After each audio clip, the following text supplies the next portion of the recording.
मोनिका है। मेरी जिंदगी एक ही दिन में बदल गई। सुबह से शाम तक मैं क्या से क्या हो चुकी थी, मुझे अंदाजा भी नहीं था। ये सब मेरे साथ क्यों हुआ। जब ये वजह जानी तो मेरे कदमों तले से जमीन निकल गई। मेरी उम्र सिर्फ 16 साल थी और मैं इंटर की स्टूडेंट थी। आज मैं स्कूल से वापस आ रही थी। सुबह मम्मी पापा एक दूसरे से झगड़ा कर रहे थे, इसलिए मुझे पता था कि आज घर में खाना भी नहीं बना होगा और कोई काम भी नहीं हुआ होगा। क्योंकि जब मम्मी पापा का झगड़ा हो जाता तो यही सब होता था। मेरे पापा जुआ खेलते थे, उनको जुए की लत लग गई थी। लेकिन इसका मतलब ये नहीं था कि वो घर पर ध्यान नहीं देते थे। वो हमारे लिए कभी कभी घर का राशन ले आया करते थे। माँ लोगों के घरों में काम करती थी तो वो भी काफी पैसे कमा लेती थी। इसलिए मुझे कभी किसी चीज की कमी महसूस नहीं हुई, या मैंने कभी ऐसा कुछ मांगा ही नहीं जो मेरे माँ बाप ना दे सके। लेकिन मैं उनके झगड़ों से तंग आ गई थी। दोनों अच्छे माँ बाप बनकर मेरे साथ रहते थे, लेकिन वो अच्छे पति पत्नी नहीं थे। जब मैं स्कूल से वापस घर आ रही थी तो एक आदमी भागता हुआ आ रहा था। मैं उसके रास्ते से हट गई, क्योंकि वो जिस तरह से भागता हुआ आ रहा था मुझे लगा कि अपने ही किसी काम से भागता हुआ जा रहा है। लेकिन वो मेरे सामने आकर खड़ा हो गया और मैं उसे देखकर डर गई। मैंने उसे कहा, क्या बात है, क्यों मेरा रास्ता रोक रहे हो। मैं वहां से जाने लगी तो उसने कहा कि मेरी बात सुन लो, बहुत जरूरी बात है। तुम्हारी माँ तंदूर में गिरकर जल गई है, उन्हें अस्पताल ले जाया गया है, चलो मेरे साथ। ये बात सुनते ही मेरे हाथ से सामान गिर गया। मेरे घर में तंदूर था, क्योंकि माँ कहती थी कि गैस बहुत महंगी है, इसलिए वो गर्मी सर्दी में तंदूर में कुछ लकड़ियां डालकर उसी में रोटियां लगाया करती थी। और वो वाकई इतना बड़ा था कि उसके अंदर कोई भी गिर सकता था। इसका मतलब कि ये आदमी झूठ नहीं बोल रहा था। मेरी आंखें भर आई। मैंने कहा कि मेरी माँ कहाँ है, मुझे उनके पास ले चलो। उस आदमी ने कहा, मेरे साथ चलो। वो मुझे अपनी गाड़ी तक लेकर आया और मैं गाड़ी में पीछे बैठ गई। गाड़ी वाकई उसी तरफ जा रही थी जिस तरफ अस्पताल था, जो हमारे घर से बहुत नजदीक था। मैंने उस आदमी से पूछा कि तुम कौन हो, तो वो कहने लगा कि मैं तुम्हारे घर की पिछली गली में रहता हूँ। तुम्हारे पापा तुम्हारी माँ को अस्पताल लेकर जा रहे थे, तो उन्होंने मुझे कहा कि मैं तुम्हें स्कूल से अस्पताल पहुँचा दूँ। मैं बहुत रो रही थी। मैं सोच रही थी कि मेरी माँ कितनी तकलीफ में होगी, माँ को कितने जख्म लगे होंगे। भगवान करे उनकी जान बच जाए तो मैं उनका बहुत ज्यादा ख्याल रखूंगी। अभी उसी वक्त मेरी उम्र ही क्या थी। थोड़ी देर बाद मैंने देखा कि गाड़ी अस्पताल को क्रॉस कर चुकी थी। मैंने कहा कि यही तो अस्पताल है, हमारे मोहल्ले का सबसे करीब, तुम यहाँ पर क्यों नहीं रुके। तो वो कहने लगा, उनको इस अस्पताल में नहीं लेकर गए, तुम्हारी माँ को दूसरे अस्पताल में ले गए हैं। मैं हैरान इस बात पर हुई कि जब कोई आदमी इतनी बुरी हालत में हो तो उसे करीब का अस्पताल छोड़कर दूर के अस्पताल क्यों ले जाया गया। गाड़ी चलती जा रही थी, वो आदमी गाड़ी रोक ही नहीं रहा था। अब मुझे शक होने लगा, उस आदमी को मैं जानती तक नहीं थी। पता नहीं पापा उसको जानते थे या नहीं, कहीं ये मुझसे झूठ बोलकर मुझे अपने साथ तो नहीं ले जा रहा था। लेकिन ऐसा कैसे हो सकता था। उसको कैसे पता कि हमारे घर में तंदूर है, क्योंकि तंदूर तो हमारे घर में ही था और हर घर में तंदूर नहीं होता। इसका मतलब ये झूठ नहीं बोल रहा था, शायद ये सच बोल रहा था। मैं ऊपर वाले से प्रार्थना करने लगी कि मेरी माँ को ज्यादा नुकसान ना पहुंचा हो। लेकिन इस बार गाड़ी ऐसी जगह रुकी, वो कोई अस्पताल नहीं था बल्कि वो एक घर था। गाड़ी रुकी तो एकदम से घर का दरवाजा खुला और 2-3 औरतें मेरी तरफ बढ़ी। औरतें ऐसी थी जैसे हमारे खानदान में कोई अधेड़ उम्र औरत होती है, जिसको हम चाची या मौसी कह सकते हैं। इस तरह की मोटी मोटी बड़ी उम्र की औरतें थी। उन्होंने बहुत तेज मेकअप किया हुआ था और ऐसी तैयार थी जैसे किसी शादी में जा रही हो। उन्होंने उससे पूछा कि यही है मोनिका, तो उसने कहा कि हाँ यही है, ले जाओ इसको। वो मेरी तरफ बढ़ रही थी और मुझे गाड़ी से बाहर निकालने लगी। मुझे कह रही थी कि इधर आ जाओ। उनके चेहरे पर मुस्कुराहट थी। मैंने उस आदमी से कहा कि तुमने तो कहा था कि मेरी माँ तंदूर में गिर गई है, उन्हें अस्पताल ले गए हैं, लेकिन मेरी माँ कहाँ है, ये तो अस्पताल नहीं है। वो आदमी कोई जवाब नहीं दे रहा था। वो औरतें मुझे अंदर ले गई और मेरी बलाएं लेने लगी। कहने लगी कि हाँ वाकई ये तो बहुत प्यारी है, बड़ी अच्छी है और कम उम्र भी है। वो सब मुझे ऐसे ही देख रही थी जैसे सब अपनी होने वाली बहू को देखते हैं। तुम तो बहुत प्यारी हो, उम्र क्या है तुम्हारी। मैंने कहा, मेरी माँ कहाँ है। तो एक औरत ने मेरे मुंह पर थप्पड़ दे मारा और कहा कि चुप कर और उस सवाल का जवाब दो जिसका मांग रहे हैं। ये कहकर वो हंसने लगी और फिर दोबारा मुझसे पूछा, कितनी उम्र है तेरी। उसने मुझे अपने मोटे हाथ से इतनी जोर से थप्पड़ मारा था कि मैंने अपने चेहरे पर हाथ रख लिया था। मैंने कहा कि मैं 16 साल की हूँ। वो कहने लगी, वाह बहुत अच्छी बात है, आजकल तो 16 साल की लड़की मिलती ही नहीं है। मुझे उनकी बातें समझ नहीं आ रही थी। लेकिन जो भी यहाँ पर हो रहा था वो अच्छा नहीं हो रहा था। उन्होंने कहा कि अगर तुमने बेकार की बात की तो एक और थप्पड़ पड़ेगा, चुपचाप हमारे साथ चल। और मुझे अपने साथ ले जाने से पहले एक औरत ने मुझे पानी भी पिलाया। कहने लगी कि यह पानी पी लो। मैंने कहा कि मुझे पानी नहीं पीना, मुझे मेरे मम्मी पापा के पास जाने दो। उन्होंने कहा कि तुम्हें उनके पास ही लेकर जा रहे हैं, पहले ये पानी पी लो। पानी पीने के बाद मुझे एहसास हुआ कि मैं हल्के नशे में हो चुकी हूँ। मैं बेहोश तो नहीं थी, लेकिन मैं होश में भी नहीं थी। वो सब लोग मुझे दिखाई भी दे रहे थे, उन लोगों की मुझे आवाज़ें भी आ रही थी, लेकिन मैं कुछ कर नहीं पा रही थी, कुछ बोल नहीं पा रही थी, पलटकर उनको जवाब नहीं दे पा रही थी। उन्होंने मुझे सजाना शुरू कर दिया और मेरे कपड़े बदलकर मेरे बाल बनाने लगी, और फिर मेरे चेहरे पर मेकअप भी होने लगा। मेरी समझ से बाहर था कि आखिर ये सब क्या हो रहा है, ये मुझसे क्या चाहती थी। लेकिन मेरे हाथ पांव मेरा साथ नहीं दे रहे थे। मुझे उनकी आवाज़ तो आ रही थी, पर जवाब नहीं दे पा रही थी। मुझे अपना आप भी आईने में नजर आ रहा था। वो मेरे चेहरे पर बहुत सारा मेकअप लगाकर मेरे होंठों पर लाल लिपस्टिक लगा रही थी और मेरे बाल बना रही थी। शायद मैंने कपड़े भी लाल रंग के पहने थे। ये क्या हो रहा था? ऐसा लग रहा था कि मैं जैसे किसी सपने में हूँ, लेकिन ये सपना टूट ही नहीं रहा था। फिर वो औरत मुझे समझाने के बाद कहने लगी, देखो तुम कितनी प्यारी हो, नजर ना लगे तुम्हें। मुझे उनकी हरकतें कुछ अजीब सी लग रही थी।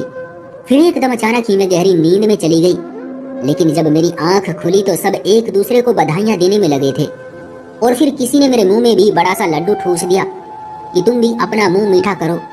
उसके बाद वहां से मुझे गाड़ी में बैठाकर कहीं ले जाने लगे। ये यात्रा खत्म हुई तो मैं एक घर में पहुंच गई। मुझे कमरे में बैठा दिया गया। मैं बिस्तर पर बैठी थी। कमरे में हर तरफ फूल लगे हुए थे। थोड़ी देर मैं इसी तरह बैठी रही, और फिर मेरा थोड़ा नशा उतरा तो मैंने आसपास देखा। मैं समझ गई कि ये तो किसी दुल्हन का कमरा है। मैंने खुद को देखकर चीखना चिल्लाना शुरू कर दिया, क्योंकि मैं दुल्हन के जोड़े में खड़ी थी। एकदम से एक औरत बाहर से आई और मुझे फिर से एक जोरदार थप्पड़ मार दिया, और फिर मैं जोर जोर से रोने लगी। मुझे उस औरत ने कहा, अब तू क्यों पागल की तरह रो रही है? तेरी शादी करवा दी है हमने अपने भाई के साथ, तू बहुत खुश रहेगी इस घर में। अब तू हमारी भाभी है, और तू क्यों पागलों की तरह ये अजीब अजीब हरकतें कर रही है? आज के बाद तेरी जिंदगी में सब कुछ अच्छा ही होगा। आज का दिन तेरी जिंदगी का सबसे खास दिन है। मैंने कहा कि मेरी माँ कहाँ है?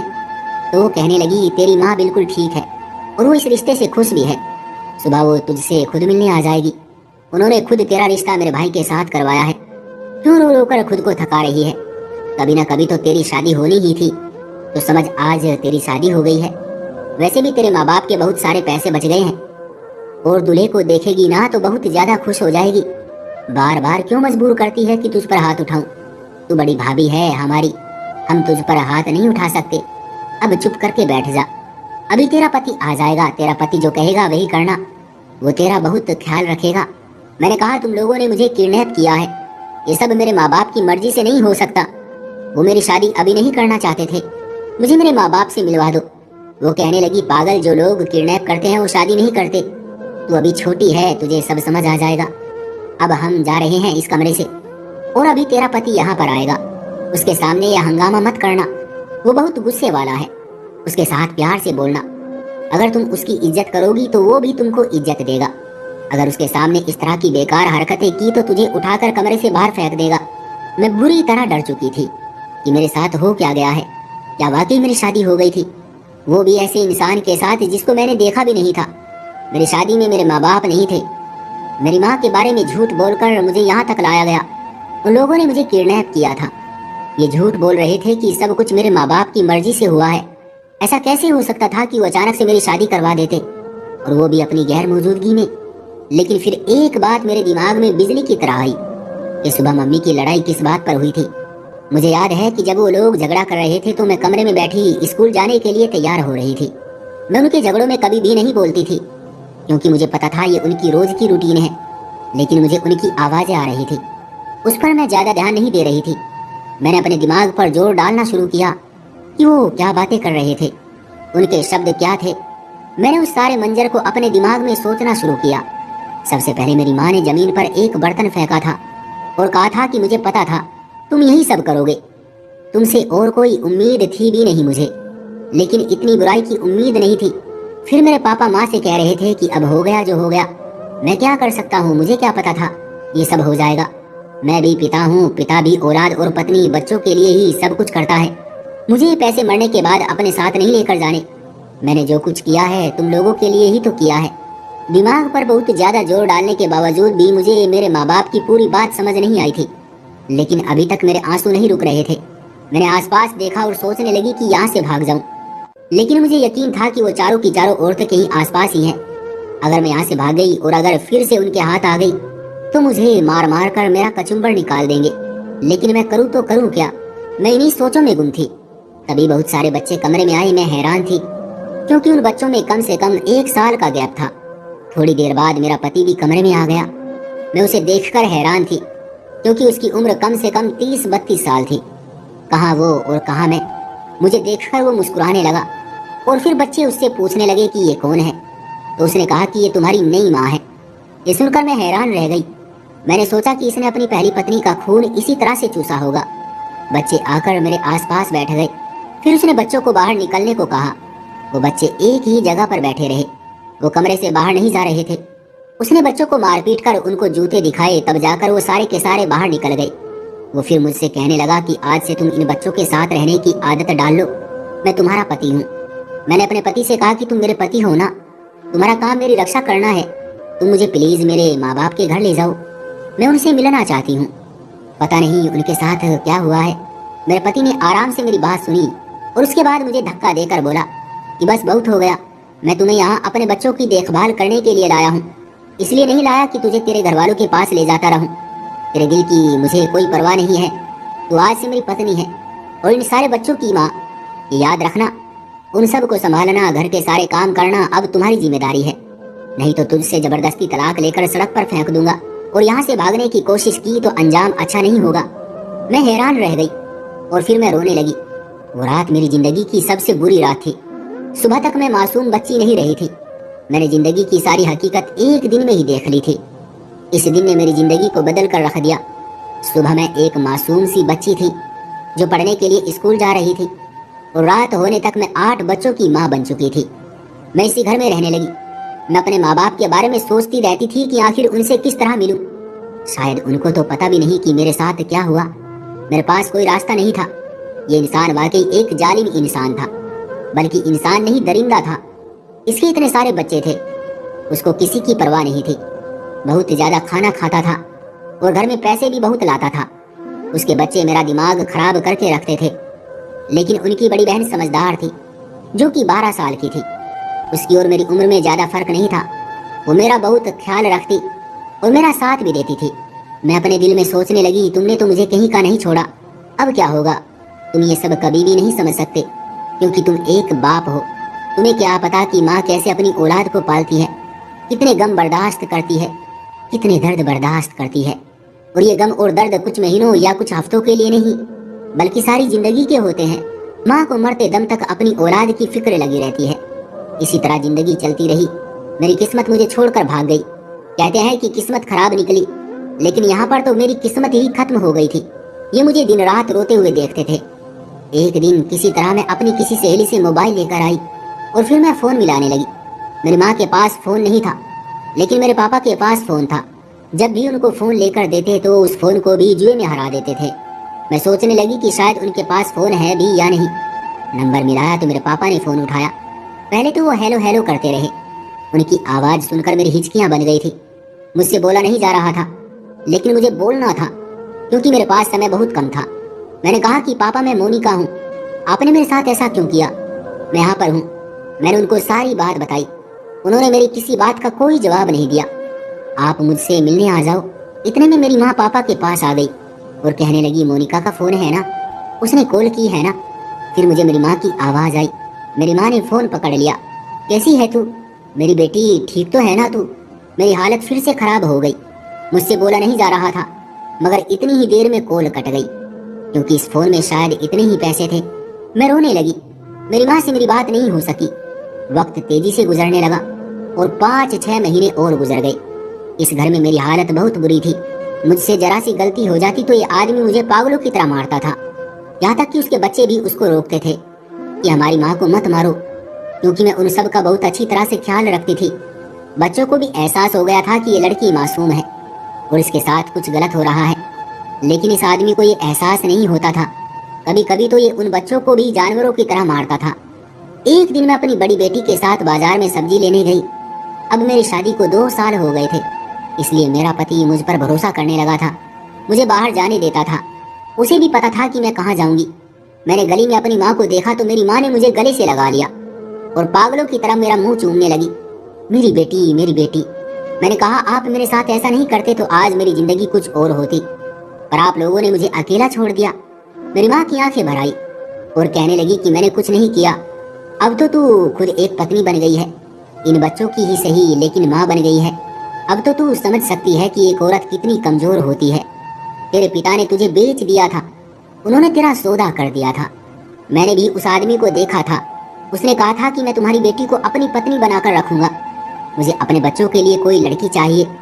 जहाँ तेरी शादी हुई वहाँ पर कम से कम तुझे अच्छा खाना पीने को तो मिल रहा है, तेरा अपना एक घर है। तुझे नहीं पता तेरे पिता ने हमारे सर पर कितने कर्जे डाले हैं, हमारा सब कुछ खत्म हो गया है। आजकल तो घर में राशन लाने को भी पैसे नहीं है। तो मैंने अपनी माँ को सारी बात बताई। मैंने कहा, मुझे रोटी तो मिल रही है लेकिन इज्जत नहीं मिलती, मैं खुश नहीं हूँ और मैं उस आदमी के बच्चे पैदा नहीं करना चाहती। मुझे अब सब पता चल गया है। तुम बस मुझे ये बताओ कि ये पूरा सौदा किसने कराया था। मैं पुलिस के पास चली गई और उनको सब कुछ बता दिया। मेरी मदद कभी भी नहीं होती थी क्योंकि पुलिस भी इस मामले में नहीं पड़ती थी। लेकिन उस दिन किस्मत से पुलिस में एक औरत खड़ी थी जो एक बहुत बड़ी एनजीओ की मालिक थी। उसने मेरी कहानी सुनी तो उसने फौरन मदद करने की हामी भर ली, बल्कि वो मुझे अपने आप से अलग नहीं होने दे रही थी। उसे पता था कि अगर मेरे पति ने मुझे अकेला पाया तो मुझे बहुत मारेगा। मैंने उसको सब कुछ बता दिया और उसके बच्चे भी अपने पास ही रख लिए, क्योंकि वो ना तो अच्छा पति था और ना ही अच्छा पिता, इसलिए उसे उसके बच्चे भी छीन लिए और पुलिस वाले ने उसे खरीदने और बेचने के जुर्म में गिरफ्तार कर लिया और मेरे पिता को भी गिरफ्तार कर लिया। अब मैं उन बच्चों के साथ रहती हूँ, मेरी माँ भी यही मेरे पास रहती है। पता नहीं हमारा आने वाला कल क्या है, हमारे साथ क्या होने वाला है, लेकिन हमारी जिंदगी ऐसे मर्दों से बच गई है जो सिर्फ नाम के मर्द थे, जिनकी मर्दानगी सिर्फ बंद कमरे में ही चलती थी। मर्द का मतलब ये नहीं होता है कि वो औरत को बेच दे या औरत को अपने पाँव की जूती समझे, उसे जानवरों की तरह मारे पीटे या उसे बच्चे पैदा करने की मशीन समझे। मर्द का मतलब होता है जो औरत की रक्षा करे। अब मेरा पति और मेरे पापा दोनों ही अपने कर्मों की सजा जेल में भुगत रहे हैं। तो दोस्तों, ये थी हमारी आज की कहानी। आपका क्या कहना है इस कहानी के बारे में? कमेंट करके हमें जरूर बताएं। वीडियो को लाइक करके चैनल को सब्सक्राइब कर लीजिए और साथ में घंटी को दबाकर ऑल पर सेट कर लीजिए ताकि आने वाली वीडियो आपको तुरंत मिले। मुझे दीजिए अगली वीडियो तक इजाजत, तब तक के लिए धन्यवाद।